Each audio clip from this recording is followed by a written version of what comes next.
Monsters don't make a game, or even movie scary. They can be memorable, certainly, and oftentimes iconic. Pyramid Head has become synonymous with Silent Hill, and, to a lesser extent, Scissorman with the ClockTower games. It is not the visual image alone that ultimately invokes a fear response in a medium's audience. Removed from the context of his art form, Freddy Krueger is reduced to a man in silicone makeup, a soulless Halloween costume. But what exactly is fear, and what causes it? Excuse the quick biology lesson, but terror is an emotion triggered by stress. Generally, stress is our physiological response to perceived danger. Non-critical facets of our brains shut down, and 100% of our brain's functionality is diverted to the sole task of keeping our vulnerable meat sacks alive. Stressful stimuli cause our brains to secrete hormones, which in turn elicit two important physical reactions. Our hearts beat faster, and our adrenal glands start pumping out a cocktail mixture of cortisol, adrenaline, and noradrenaline like crazy. In this state, we all have the capacity to become little pink hulks.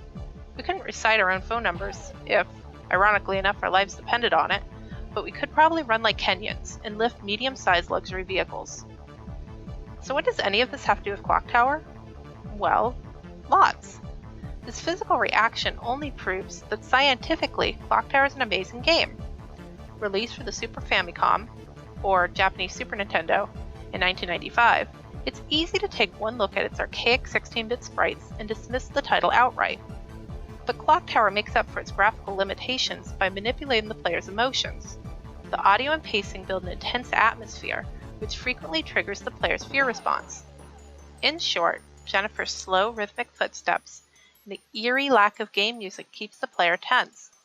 By the time the haunting theme music kicks in and Scissorman suddenly emerges, the body is already poised for that flight or fight response. The game also prevents the player from ever entering a comfortable routine, a mistake commonly made by more modern titles which allow the player to access weapons. By giving the player a way to fight back, horror games inadvertently construct safety nets which undermine the game's capacity to be truly frightening. Zombies aren't scary because they look gross and shuffle about with an inhuman gait.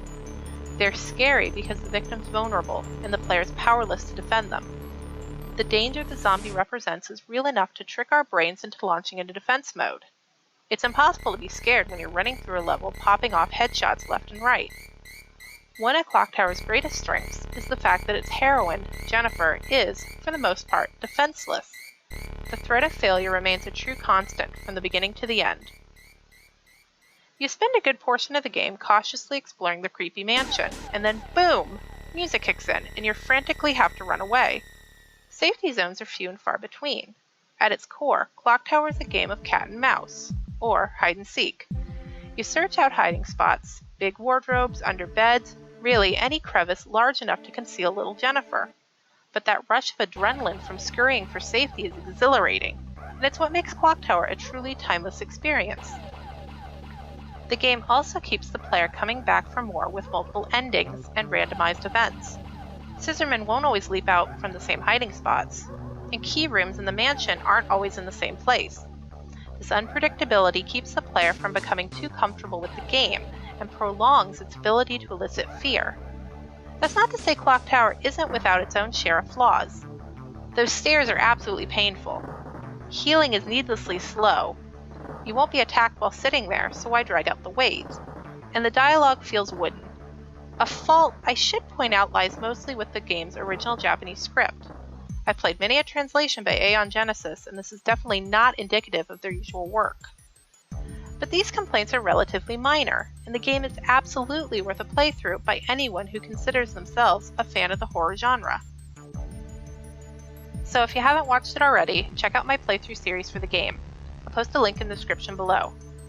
Otherwise, give it a try for yourself. Also, you might want to check out some information on Nightcry.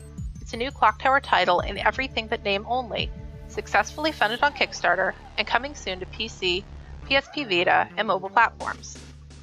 As always, thank you for watching, and remember to subscribe. Daria out.